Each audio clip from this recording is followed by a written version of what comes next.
శ్రీ విఘ్నేశ్వరాయ నమః. శ్రీమాత్రే నమః. శివాయ గురవే నమః. నమః శివాభ్యాం నవయౌవనాభ్యాం పరస్పరాశ్లిష్టవపుర్ధరాభ్యాం నగేంద్రకన్యా వృషకేతనాభ్యాం నమో నమః శంకర పార్వతీభ్యాం. శ్రీ గురుభ్యో నమః. మనం గత 5 రోజులుగా వేదవ్యాస ప్రణీతమైనటువంటి అష్టాదశ పురాణాలలోని 4వ పురాణమైనటువంటి శివ మహాపురాణాన్ని అత్యంత భక్తి శ్రద్ధలతోటి శ్రవణం చేస్తూ ఉన్నాం. నిన్నటి రోజున పార్థివలింగం యొక్క పూజా విధానం, రుద్రాక్ష యొక్క రకాలు, దాని యొక్క మహిమ, అలాగే నారదుని యొక్క తపస్సు, మరి ఆ తపస్సు వల్ల విష్ణుమూర్తిని ఎలా శపించాడు, ఇటువంటి విషయాలన్నీ కూడా మనం తెలుసుకున్నాం. ఈ రోజున 6వ భాగంలో బ్రహ్మదేవుడి దగ్గరికి వెళ్ళినటువంటి నారద మహర్షి అడిగేటటువంటి ప్రశ్నలు, వాటికి బ్రహ్మ చెప్పినటువంటి జవాబులని మనం చెప్పుకుందాం. నారదుడి యొక్క మాటలు విన్నటువంటి పితామహుడు బ్రహ్మదేవుడు లోకహితాన్ని కోరుకొని ప్రశ్నించినటువంటి నారదుడికి చెప్పడం మొదలుపెట్టాడు. కుమారా, నీవు లోకోపకారాన్ని కోరి ప్రశ్న వేశావు. మంచి ప్రశ్న. ఇది సర్వోత్కృష్టమైనది. ఆదిలో అంటే సృష్టికి ముందర అంతా కూడా అంధకార బంధురంగా ఉన్నది. సూర్యుడు, చంద్రుడు, గ్రహాలు, నక్షత్రాలు, సప్తర్షి మండలాలు ఏవి లేవు. పంచభూతాలు లేవు, దిక్కులు లేవు, కాలం లేదు. వేదంలో తస్సద్బ్రహ్మ అనేటువంటి వాక్యం చేత ప్రతిపాదింపబడినటువంటి సత్ అనేది ఒక్కటి మాత్రమే ఉన్నది. ఆ పరబ్రహ్మ యొక్క స్వరూపాన్ని యోగులు హృదయాకాశంలో సర్వదా దర్శించుకుంటారు. అది మూర్తము కాదు, అమూర్తము కాదు. మూర్తము అంటే కనిపించేది, అమూర్తం అంటే కనిపించనటువంటిది. వాక్కుకు అందే విషయము కాదు, మనస్సు కూడా అందదు. దానికి నామం లేదు, రూపం లేదు. దానికి ఎటువంటి రంగు కానీ భేదాలు కానీ ఏవీ లేవు. స్థూల సూక్ష్మాది భేదాలు లేవు. అది దృష్టం కాదు, అదృష్టం కాదు. దృష్టం అంటే కనిపించేది, అదృష్టం అంటే కనపడింది. అది సత్యము, జ్ఞానము, అనంతము, పరమానందమైనటువంటి ఘనస్వరూపం, పరంజ్యోతి స్వరూపమైనటువంటి దానిని గురించి వేదం అస్థి అని మాత్రమే చెప్పగలుగుతోంది. అస్థి అంటే ఉన్నది అని. కుమార నారద, వేదమే చెప్పలేనటువంటి దానిని మనం ఎలా చెప్పగలుగుతాం? అది పొడుగు కాదు, పొట్టి కాదు. అది పెరగదు, తరగదు. దానికి చావు లేదు, పుట్టుక లేదు. అది ఏ ప్రమాణాలకు కూడా అందదు. అది స్వతంత్రమైంది. దానికి ఏ ఆధారము లేదు. అది ఏ పరిణామము చెందదు, అంటే మార్పు చెందదు. దానికి ఆకారం లేదు. అది వికల్పాలు, వికారాలు లేనటువంటిది. దానికి గుణాలు లేవు. ఆది లేనిది. అది లేనటువంటిది, ఉన్నది కూడా. అది దూరం కాదు, దగ్గర కాదు. మాయాతీతమైనటువంటిది అది. దానికి ఆది లేదు, అంతం లేదు. దానికంటే భిన్నమైనటువంటి ద్వితీయ వస్తువు లేదు. ఉన్నది ఒక్కటే. ఈ విధంగా పరబ్రహ్మాన్ని గురించినటువంటి స్వరూపం, తటస్థ లక్షణాలు మాత్రమే ఊహింపబడతాయి. అది చైతన్య ఘనం, ఆ పరబ్రహ్మతత్వం. కుమార, అట్టి పరమాత్మకు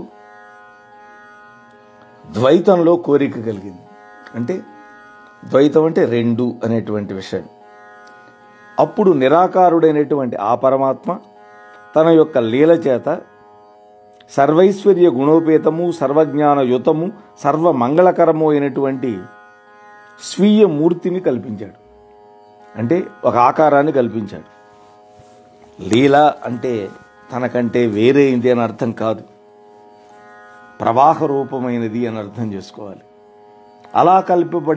అలా కల్పింపబడినటువంటి మూర్తియే ప్రధానము, ప్రకృతి, మాయ, త్రిగుణాత్మిక, పరాశక్తి, సమష్టి బుద్ధితత్వానికి జనని, వికృతి, అంబిక, ఈశ్వరి, త్రిదేవ జనని అంటే ముగ్గురు దేవతలకి తల్లి, నిత్య, ఇలా అనేక నామాలతో పిలువబడుతూ ఉన్నది. ఆమెయే సర్వమైనటువంటి రూపాలను ధరించి సర్వమును చూస్తూ సర్వమును చేస్తూ ఉంటుంది. ఆమె సర్వులకు ఆరాధ్య దైవం, సర్వ సంస్కృతులకు మూలం ఆమె. అద్వితీయము, ఆద్యంతరహితము, సర్వవ్యాపకము అయినటువంటి ఆ పరబ్రహ్మము యొక్క మూర్తియే సదాశివుడు అని తెలుసుకో. ఆ సదాశివుడు కల్పించిన మూర్తియే పరాశక్తి లేదా ఈశ్వరి, పరమేశ్వరి. కుమార, త్రిమూర్తులకు సైతము తల్లి అయినటువంటి ఆ పరాశక్తి 8 భుజాలు కలిగి ఉంటుంది. ఆమె అమ్మలగన్న అమ్మ, ముగురమ్మల మూలపటమ్మ, ప్రసన్న వదనంతో ఉంటుంది. ఆమె యొక్క ముఖం అనంతకోటి పూర్ణిమా చంద్రుల యొక్క వెన్నెల వెలుగులతోటి నిత్యము ప్రకాశిస్తూ ఉంటుంది. పరిపూర్ణంగా వికసించినటువంటి పద్మాల యొక్క శోభను కూడా ధిక్కరించేటటువంటి ఆమె నేత్రాలు కరుణారసత్ ఒలికుచు అటువంటి దృక్కులు భక్తుల యొక్క హృదయాలను ఆహ్లాదపరుస్తూనే ఉంటాయి. ఇక సదాశివుడి తల మీద మందాకిని అంటే గంగానది. ఆయన బాలచంద్రుడిని ధరించి ఉంటాడు. ఆయనకు 3 కన్నులు, 5 ముఖాలు, 10 చేతులు ఉన్నాయి. ఆయన ఒక చేతిలో త్రిశూలాన్ని ధరించి ఉంటాడు. ఆయన శరీరం అంతా కూడా భస్మాన్ని పూసుకొని ఉంటాడు. ఆ సదాశివుడు శక్తితో కలిసి శివలోకము అనేటువంటి ఒక క్షేత్రాన్ని నిర్మించాడు.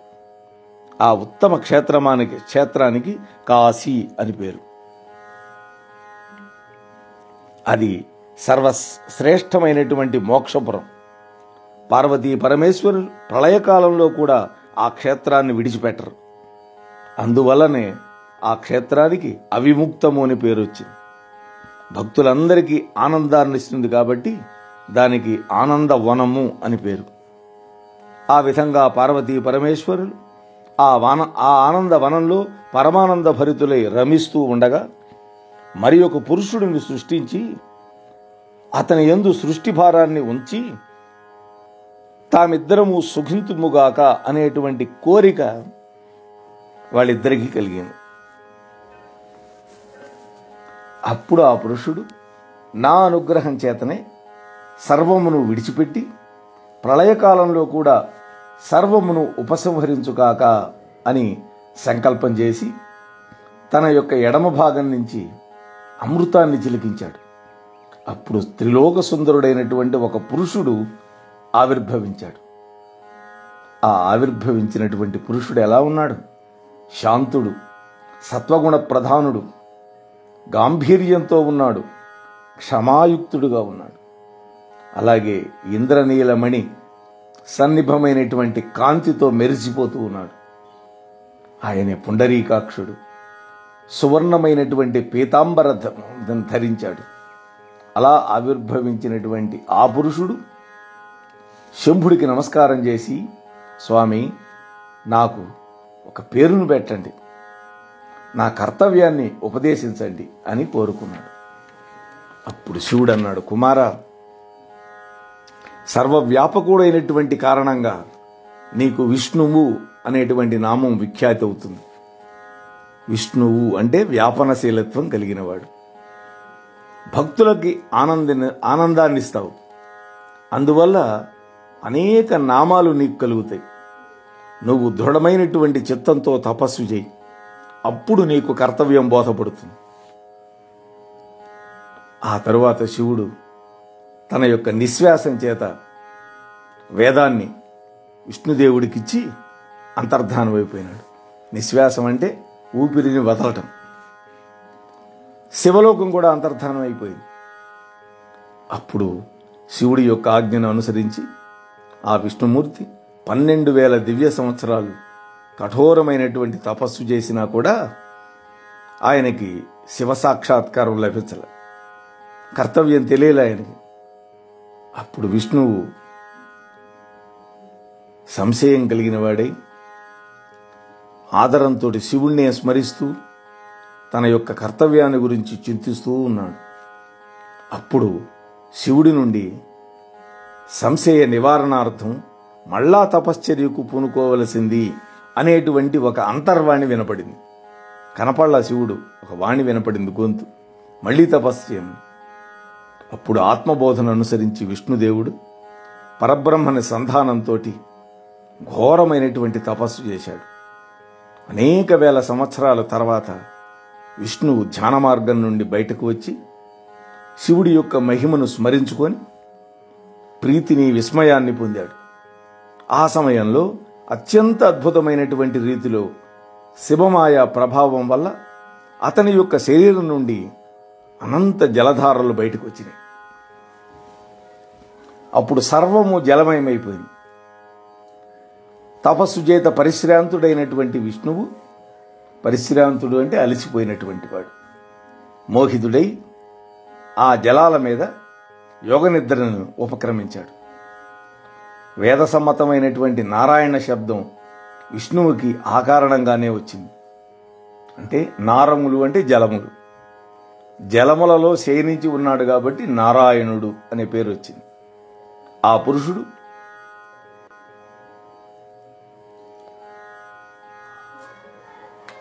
మాత్రమే ఉన్నాడు. ఆ పురుషుడు తప్ప మిగిలినటువంటి ప్రకృతి కానీ వికారాలు కానీ లేవు. ఆ సమయంలోనే ఆ పురుషుడు నుండి వివిధమైనటువంటి తత్వాలు పుట్టుకొచ్చింది. ఆ పురుషుడు నుండి ప్రకృతి, ప్రకృతి నుండి మహత్తు పుట్టింది, మహత్తు నుండి సత్వరజస్తమో గుణాలు 3 వచ్చాయి. ఈ గుణభేదం వల్లనే 3 విధాలైనటువంటి అహంకారం పుట్టింది. దాని నుండి పంచ తన్మాత్రలు వచ్చినాయి. దాని నుండి పంచ స్థూలభూతాలు వచ్చినాయి. అంటే భూమి, ఆకాశము, నీరు, అగ్ని, ఇవి ఆకాశం. దాని నుండి పంచ జ్ఞానేంద్రియాలు వచ్చినాయి. వాటి నుంచి పంచ కర్మేంద్రియాలు పుట్టినాయి. నారద అనేక సార్లు చెప్పుకున్నాం మనం జ్ఞానేంద్రియాలు, కర్మేంద్రియాలు, మళ్ళా చెప్పక్కర్లేదు, మీరందరూ విని ఉన్నారు కాబట్టి. నారద శ్రద్ధగా విన్నాయన, ఆ పుణ్యపురుషుడు తప్ప ప్రకృతి నుండి పుట్టినటువంటి తత్వాలన్నీ కూడా జడములే. ఆ పురుషుడు మాత్రం చైతన్యం కలిగినవాడు. విష్ణువు ఈ 24 తత్వాలను ఏకం చేసి దానిని శివుని యొక్క ఇచ్ఛ చేత తన యొక్క ఆంతర్యంలో ఉంచుకొని పరబ్రహ్మస్వరూపమైనటువంటి నీళ్ల మీదనే యోగ నిద్రలో పరవశుడై నిద్రపోయినాడు. అప్పుడు బ్రహ్మగారు నారదుడికి చెప్పినటువంటి విషయాన్ని సూతుడు తన చుట్టూ ఉన్నటువంటి మహర్షులకు చెబుతూ ఉన్నాడు. ఆ సూతుడు అంటున్నాడు, ఓ మునులారా, నారాయణుడు ఆ విధంగా యోగ నిద్రా పరవశుడు కాగానే శంకరుడి యొక్క సంకల్పానుసారంగా ఆ విష్ణువు యొక్క నాభి నుండి అసంఖ్యాక నాళములు కలిగి అనంతకోటి విస్తీర్ణమైనటువంటి ఒక మహాపద్మం పుట్టింది.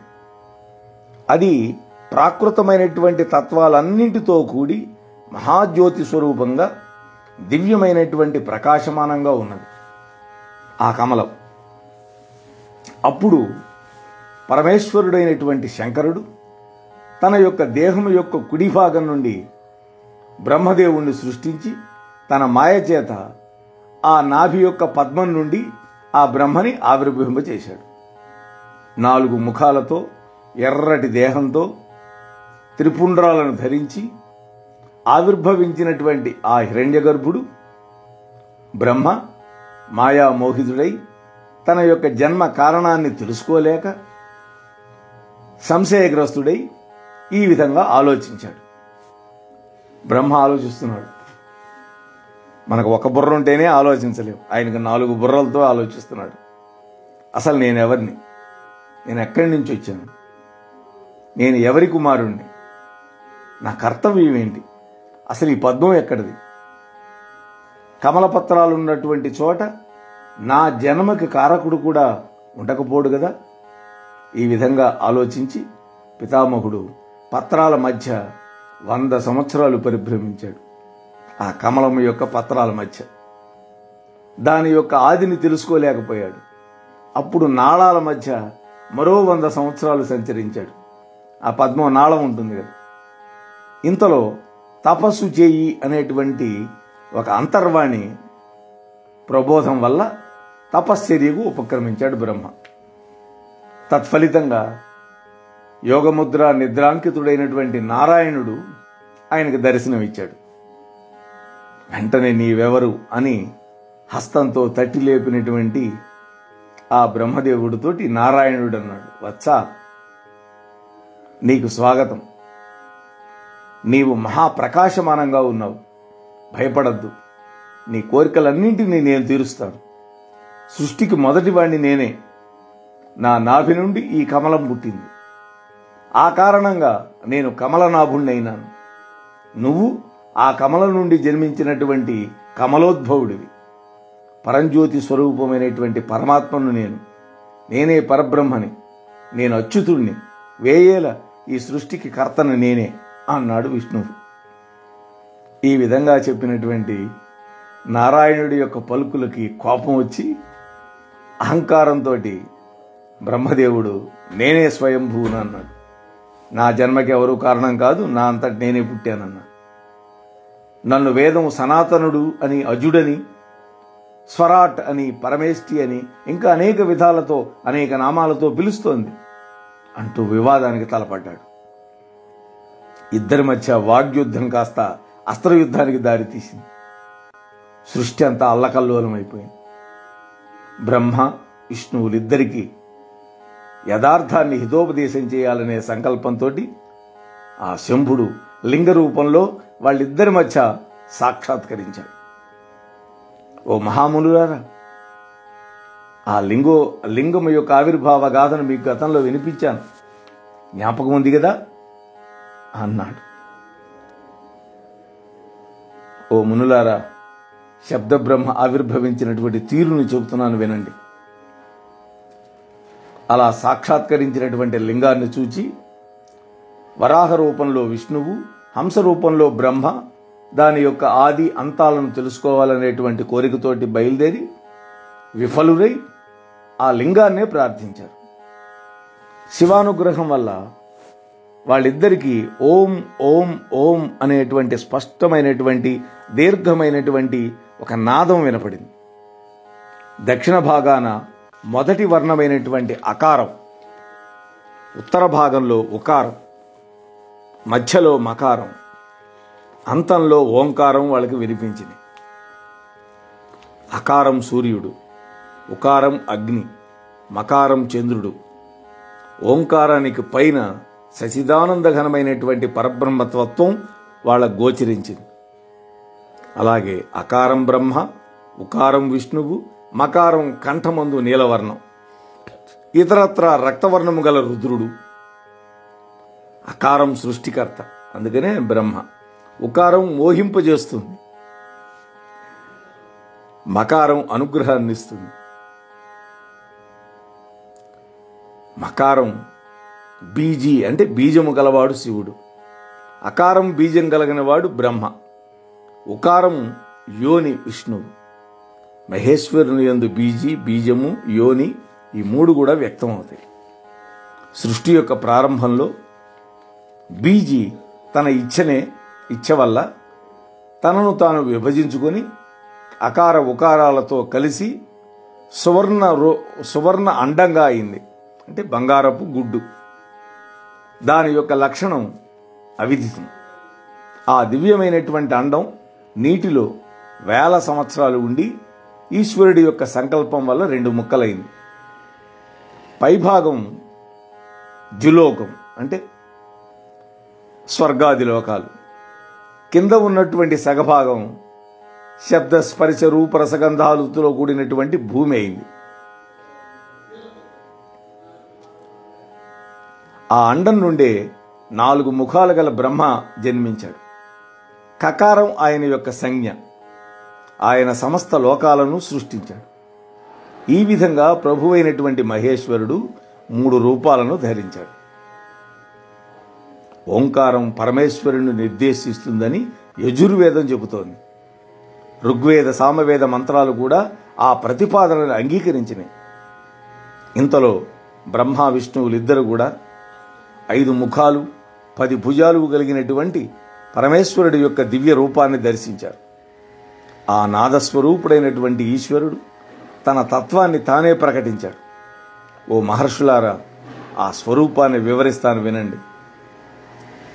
అకారమే పరమేశ్వరుడి యొక్క శిరస్సు, ఆకారం ఆయన యొక్క లలాటం, ఇకారం కుడి కన్ను, ఈకారం ఆయన యొక్క ఎడమ కన్ను, ఉకారం కుడి చెవి, ఊకారం ఎడమ చెవి, రుకారం కుడి చెక్కిలి, రూకారం ఎడమ చెక్కిలి, లు ఈ 2 అక్షరాలు ముక్కు రంధ్రాలు, ఏ అనేటువంటి అక్షరం పై పెదవి, ఐ అనేటువంటి అక్షరం కింద పెదవి, ఓ అనేటువంటి అక్షరం, ఔ అనేటువంటి అక్షరం ఆయన యొక్క పైన కింద ఉండేటువంటి దంతపంక్తి, అహ ఇవి తాలుస్థానాలు అంటే ఈ దవడలు. కవర్గులోని 5 అక్షరాలు 5 కుడి చేతులు, చవర్గలోని 5 అక్షరాలు 5 ఎడమ చేతులు, తవర్గంలో ఉండేటువంటి అక్షరాలు 10 పాదముల యొక్క వేళ్ళు. పకారం ఆయన ఉదరం, ఫకారం కుడి పార్శ్వం, బకారం ఎడమ పార్శ్వం, భకారం స్కంధం అంటే తొడ, మకారం హృదయం, యకారం మొదలు సకారం వరకు 7 అక్షరాలు సప్తధాతువులు అంటే రక్తము, మజ్జ, మాంసం ఇటువంటివి. హకారం ఆయన యొక్క నాభికమలం, క్షకారం ఘ్రాణేంద్రియం అంటే వాసన చూసే ముక్కు. నాద శరీరుడైనటువంటి శివుడి నుండి బ్రహ్మ విష్ణువులిద్దరూ కూడా 5 కళలు కలిగి శుద్ధ స్ఫటిక సంకాశమైనటువంటి 38 అక్షరాలు కలిగినటువంటి మంత్రోపదేశాన్ని పొందారు. ఆ పైన బుద్ధి రూపమైనటువంటి సర్వధర్మార్థ సాధకమైనటువంటి జయహేతువులైనటువంటి 24 అక్షరాలు గల సర్వశ్రేష్టమైనటువంటి గాయత్రి మంత్రోపదేశాన్ని పొందారు వాళ్ళిద్దరూ. ఆ మీదట 8 కళలతో కూడి శత్రు సంహారం చేసే 30 వర్ణాలు కలిగినటువంటి మంత్రాన్ని ఉపదేశం పొందారు.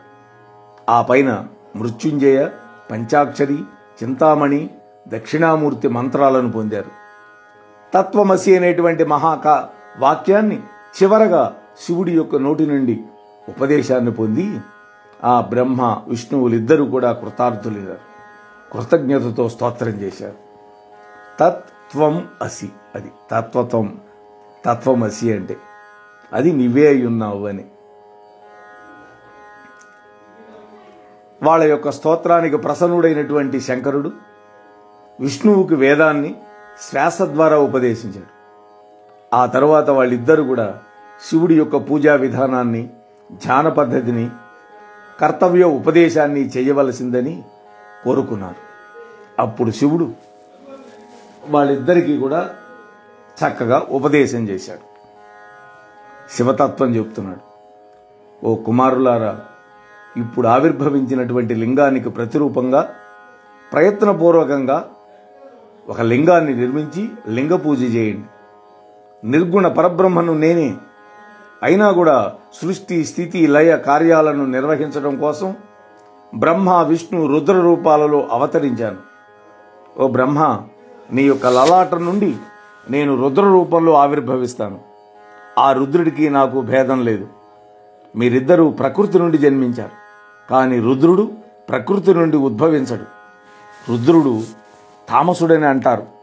గుణభేదం నామరూపాదుల యందు మాత్రమే ఉంటుంది, తత్వంలో ఉండదు.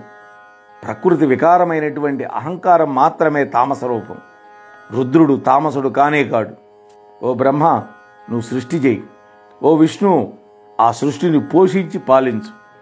నా అంశ అయినటువంటి రుద్రుడు లయకార్యకరాన్ని నిర్వహిస్తాడు.